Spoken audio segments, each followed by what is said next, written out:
So we'll start with Scott Hickok with the City of Fridley, and he'll give us a few updates on what's going on around the station area in Fridley.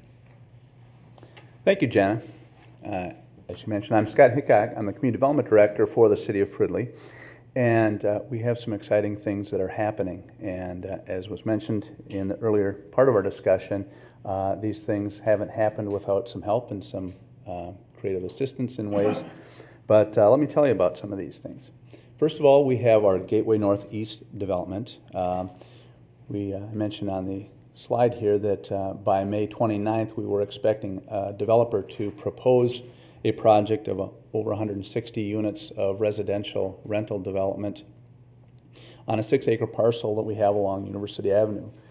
For those of you who are familiar with Fridley, Fridley is a largely developed community. We have a largely developed area around the station site, but we have some opportunity that comes oftentimes through cleanup and redevelopment of sites that are ready for redevelopment. This particular site, Gateway Northeast, is a 6-acre site that exists along, it's kind of a linear site, exists along University Avenue and comes as a product of having the roadway University Avenue change over time and direct access limited. So we had buildings there that were tired and were in their second and third generation of use, and uses that really needed to be, I think, cleaned up and redeveloped. And what that left us was with this 6-acre linear parcel. The HRA purchased the properties, 11 properties total, and they made those available in the marketplace and offered that a negotiation could happen on land value in order to get development to happen. And tax increment finance district was created, and unlike some tax increment districts, this was essentially to help the HRA recover some of the costs. The land value will be where it will benefit the developer. But 3 buildings, one senior building, one young professional building, and one mixed market with no age limitations building along the corridor, along with some shared amenities that would make it very nice for development. And it is within our TOD district. We're doing some, we think, some creative design features, one that will take care of the old MnDOT chain link fence along University Avenue, but we'll integrate landscaping, we'll integrate the features into our TOD with bikeway and walkway elements, and we'll place the emphasis on the buildings and less emphasis on the road to get to those buildings. So tonight, the HRA will review and hopefully at least initially approve the concept of these 3 buildings, and we'll then talk about how that land can be made available to the developer and at what cost. And I think that this will be an important piece to that development as it moves forward. Next, we'll talk about a 27-acre development. Industrial Equities has proposed a 27-acre development at the intersection of East River Road and Highway 694. It is a very nice site in terms of visibility. It's a very nice site in terms of access. It is a site that is right along the rail. It is within our transit overlay district. It is also a site that has a developer who's very anxious to do transit-oriented type development.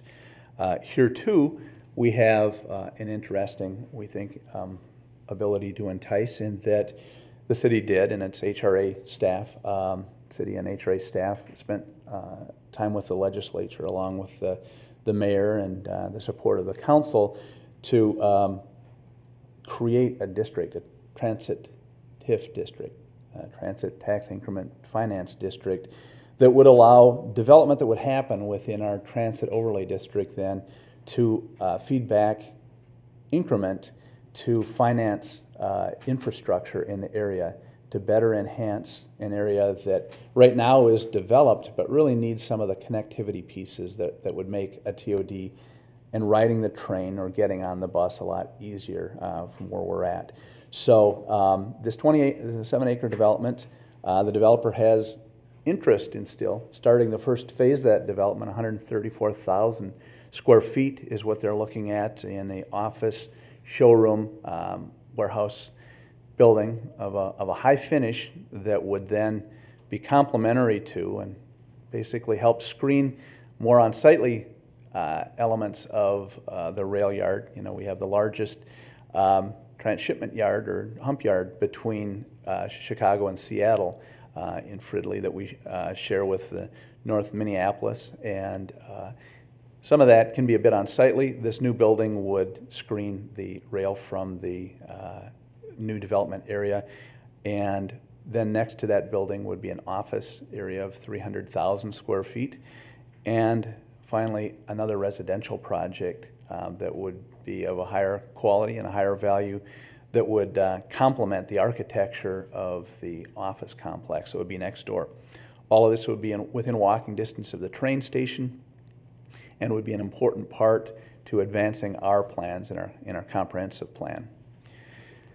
We have Transit for Livable Communities Bikeway Walkway that we were awarded funds on, and there is a Main Street project this year that's going to include construction of a bikeway and walkway along Main Street. And again, this is like that infrastructure that we're hoping to invite and help supply funds for through our Transit TIF district. This bikeway walkway will allow people to get to our commercial area south of the train station.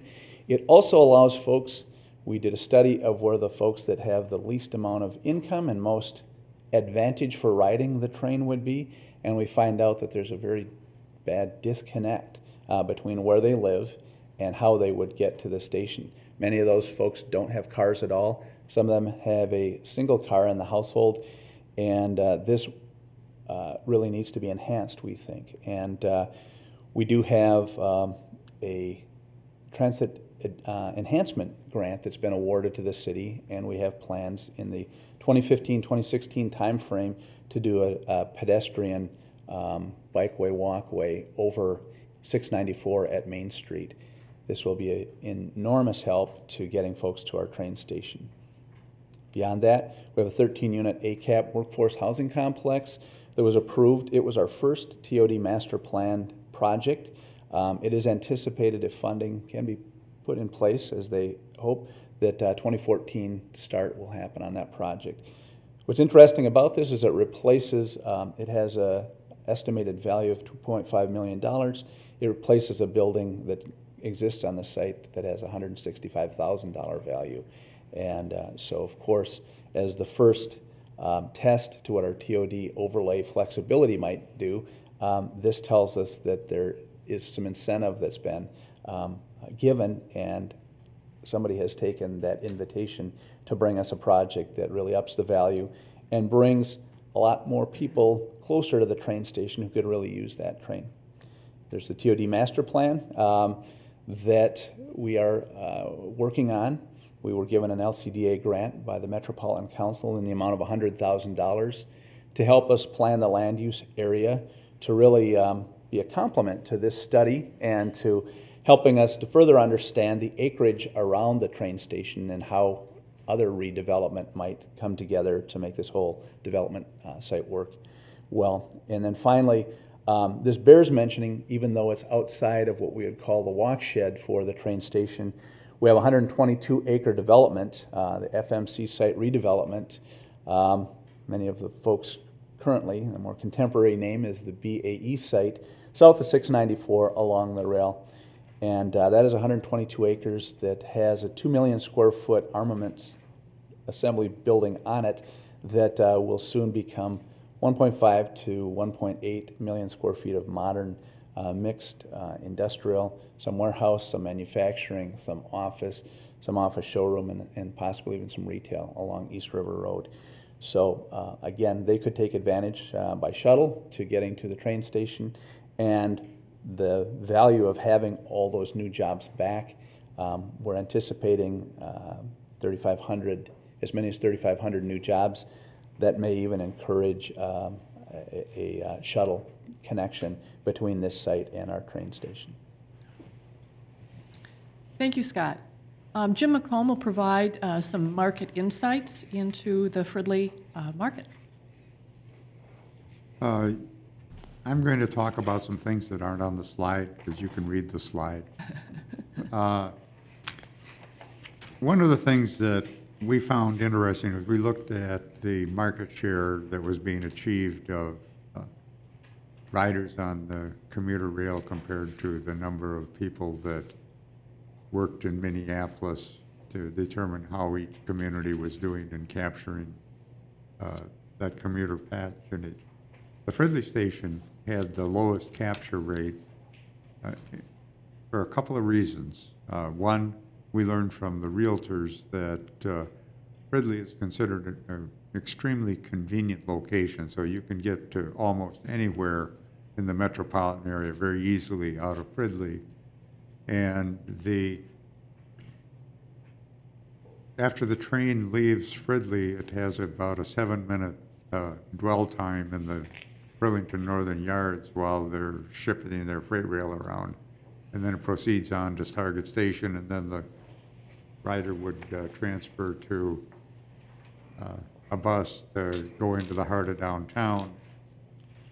And at the same time, there's a bus that leaves the vicinity of the station area, goes to downtown, and drives passengers off directly on either 2nd or Marquette Avenue, which avoids a roughly 15-minute transfer process from the train station to a bus at Target Field. So that the station is not as convenient as the bus service from the same vicinity. In the employment population, Fridley's employment has been declining between 2000 and 2011, mostly driven by the recession. About 10% of the employment is office-oriented, and that's the use that is most closely related to commuter rail. Population is stable. The number of households has been stable. And interestingly, the average household size is increasing as Fridley has moved through the cycle of being an aging community and is now starting to attract more households with children, and household size is beginning to increase again. And that's a trend that we have not seen often. Because of the age of the community, the average household income and the median income is at the lower end of the range of the Northstar communities, and the number or percentage of householders over 65 years of age is 20.8%, which is the highest in the Northstar communities.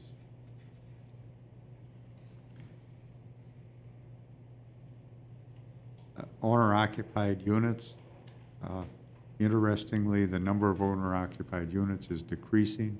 We attribute that to the recent real estate foreclosure issues, and that a number of homes have gone vacant or are being converted to rental.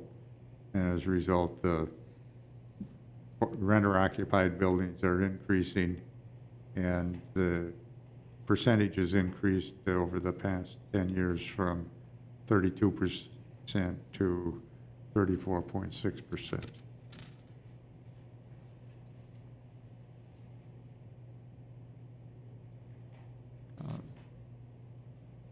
Another interesting phenomenon in Fridley, during the period 2000 to 2007, they had an average, they had 40 building permits issued. During 2008 to 2011, 23 building permits issued. So they only suffered a decline of some 40% compared to other communities where the decline was 80 to 90% in building permits. So we view that as a positive sign and interest in development in the Fridley area.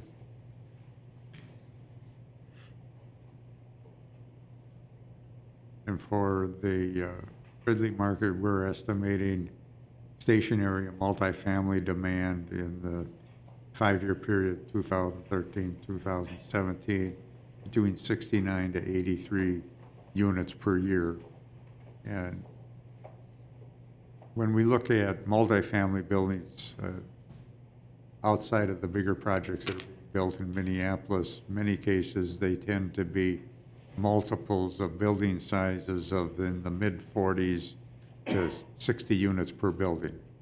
So that a 120-unit project could conceivably be 2 buildings or 3 buildings done in a phased development. Thank you. And Jim Prost has some insights on the potential strategies and tools that could be used in the Fridley area. Building on our financial analysis and building on the good work that Fridley has been doing with the development community, there are some significant opportunities particular to Fridley. One would be there's Housing and Redevelopment Authority owned land, and there's an opportunity to be creative in how that land is transferred in terms of some type of a land write-down. There's a history of infrastructure cost sharing that was just mentioned that could make it a much more viable financial project. There is potential tax increment financing, which the community has done. And I want to overemphasize that we did look at the differences between the various communities in terms of tax rates and impact fees, and they're pretty marginal. But Fridley has slightly higher tax rates, which in the good news means they generate slightly more TIF revenues than other communities. And frankly, if you look at how TIF can be financed now and the taxes that would be paid, about half the gap could be made up if all the increment were somehow being utilized to assist the developer in the project. And finally, and there's an article today I want to reference in Finance and Commerce, which refers to University of Maryland study, and they surveyed developers and surveyed major employers and brokers. And one of the important things is really make it less burdensome, not more burdensome, to develop in a transit-oriented development zone. So zoning and regulatory modifications and working cooperatively with the development community in terms of getting the best of all worlds in terms of development plans that you'd like and a financially viable project is something we would encourage in the history of the community as one of public sector involvement and participation in partnerships, in quotes, with the private sector to make projects happen. Great, thank you. And Scott, a few comments, or Joni, I guess you'll go through some of the physical connectivity recommendations. Certainly. What you're seeing right here is a map of the area around the Fridley station. And just in general, and this will kind of apply to all of the graphics that you're going to see for each of the stations, what you'll see is 2 lines. This first solid line is denoting about a quarter-mile distance around the station, and then further out you're seeing a dashed line which is indicating about a half a mile distance from the station. And a typical rule of thumb is that folks will walk up to a half a mile to reach a station area. In terms of biking and walking, in terms of biking, they'll go up to a distance of approximately 3 miles to reach a station. So in terms of looking at these areas, also what you're seeing here is some areas that are highlighted in kind of an orangish brown color. And those were our takes at really what are some barriers to current movement to those station areas for bicycles and pedestrians. What are those difficult areas to get across? And as you can see, they're like trying to cross the rail line itself, trying to cross busy roads such as University Avenue and 694. And then some of this area that Scott is talking about, that is part of that redevelopment area. But some of these large industrial areas, which have very large block networks, are very difficult for pedestrians and bicyclists to maneuver around. It makes it much more difficult for them to reach the station. So also what you'll see are lines that are in green indicate trail networks, and lines that are in yellow indicate pedestrian sidewalks. So, and then with that, any line that you see that is solid indicates an existing facility. Anything that is a dashed line indicates a planned facility, a facility the city has on their plans. And then anything that's kind of a dot would indicate something that we're proposing in addition to that. And that's a lot of information on this graphic, so probably need to really kind of drill down and look at it closer in the report itself. But some of the things that we're what we're looking at in terms of Fridley itself, well, let me also back up. A lot of these station areas have already done a substantial amount of planning already and have a number of plans in place for some connections. And so first off, we're saying for most of those plans, looks good, go ahead, implement. So what the recommendations that we're mentioning here are maybe some tweaks to those existing plans or some additions to them as well. So one of the major things for the Fridley station in terms of how to improve connectivity is really in those redevelopment areas. There's a great opportunity, once again, to reestablish that block network that you see all the way around it. Once again, trying to reintroduce a pedestrian, bicycle-scaled route of streets and of sidewalks and trails to help people maneuver and get up to that station area to the extent that you can. In terms of trails, the city is planning on a new road extension of 57th Avenue that'll make its way over to the River Road. And we would recommend that both a trail and a sidewalk facility be incorporated into that roadway connection. In addition, we would also recommend that as this area redevelops, that a trail network be incorporated into that along the rail corridor to help once again make that connection up to the station. And in terms of other improvements for sidewalks, any new street within this area really should have a sidewalk along it. In addition, there may be an idea of trying to help provide that connectivity from the area south of 694. The city already has plans to put a sidewalk, once again, on that Main Avenue bridge over 694, but also to improve that connectivity along the east side of University Avenue from 57th south of 694 as well.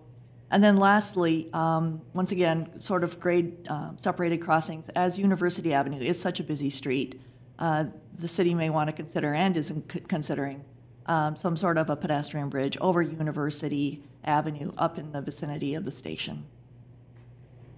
Thank you, Joni. And Scott's going to wrap up with some thoughts on the implementation strategies in Fridley. Great, thank you. We are, as was mentioned by Joni, continuing to pursue the 57th Avenue extension and evaluate the overall funding for that extension. Very important extension, and as those of you who know Fridley know, we have ribbons of community basically carved up by highways that go north and south, East River Road, University Avenue, and Highway 65. And getting across to get to transit is a very important thing. And the overpass at University Avenue is something that we see as critical and certainly would connect that new housing development that I'm talking about, or 160 plus units. It would make it very, very easy then to connect to the rail station. We'll continue, though, to pursue that. It looks like we continue to debate between bridge and underpass for getting across the rail itself in this location. As of earlier this week, it looks like it's going to be bridge rather than underpass. We have an interceptor, a waste interceptor that belongs to the Metropolitan Council that would be about an $8 million move, and even though Burlington Northern would like a clear span bridge, if they get a bridge over the rail, that made the bridge seem more doable. Moving that sewer line not only adds $8 million to the project and makes it almost an even wash with building a bridge, but moving the sewer line would mess up part of that 27-acre development and put it in a place where we don't want it. So we're thinking bridge, and when you see that extension happen, you'll likely see that it is a bridge. Bikeway, walkway extensions, again, along 61st Avenue. We could bring ridership, we think, in a lot further. As was mentioned, a 3-mile bike commute isn't a bad bike commute at all, than to put your bike on the train or even the bus. And we're continuing our work along 61st Avenue in Fridley to make that happen. We're preparing for our next round of STP grant applications for 57th Avenue, and the Transit Enhancement Grant for that overpass on 694 at Main Street has been given. It is actually a separate bridge from the bridge that exists on Main Street, so it's going to be an expensive endeavor, but nonetheless, the majority of that funding now is in place, and we expect that that project is going to happen in that 15-16 timeframe. We have a completion of an active transportation plan that will happen in June this month. The second council meeting of this month, they're going to be reviewing the active transportation plan. This updates the bike and ride plan that was adopted back in the 1970s for the cities. So bringing current and filling in the gaps and adding emphasis to getting out and doing something other than getting in the car is a big part of what this active transportation plan is. We're going to be sharing this report with the Fridley HRA and the City Council, and we do appreciate the fine work of the folks that have been involved in it, and we also have enjoyed the effort of the other communities that we worked with, and we'll continue to want to work jointly along the corridor on initiatives that can help us all create better communities and help the commuter rail thrive. Thank you. Thank you, Scott.